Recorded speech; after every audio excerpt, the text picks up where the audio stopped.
Hey, I want to ask you a question. Are you one of those currently in waiting?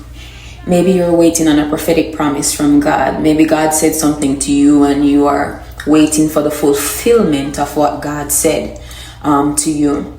I just want to remind you of something, because what I find is that a lot of time while we are in waiting, the enemy, because of what we are feeling, because of the expectancy, and just because of the things that God would have already said to us that we're not seeing coming to fulfillment, the enemy have a way of changing our perspectives on God during our waiting period.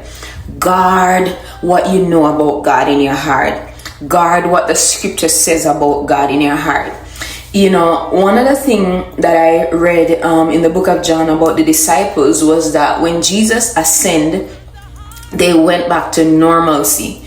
They went back to their job of fishing, and particularly Peter, as the scripture said.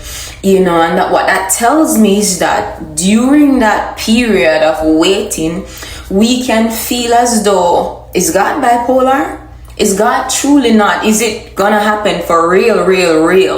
But on the day of Pentecost, what we saw was, the scripture says, while they waited in a position of prayer, that God delivered for them, and they began to break out in miracles, signs, and wonders. Their lives were transformed. So I want to tell you something. While you are waiting on God, guard the prophetic word, guard your heart from the enemy coming in to change your perspective on how God is. And remember that God is intentional about you.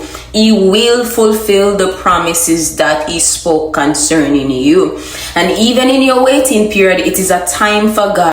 Even in your waiting period, it is a time for God to teach you some things that you know will use in the future, maybe to help someone else transition just the same. And so I just want to tell you that the Lord will fulfill his promises concerning you. Wait intentionally, but it is coming. It is coming. The rain is coming. It is coming.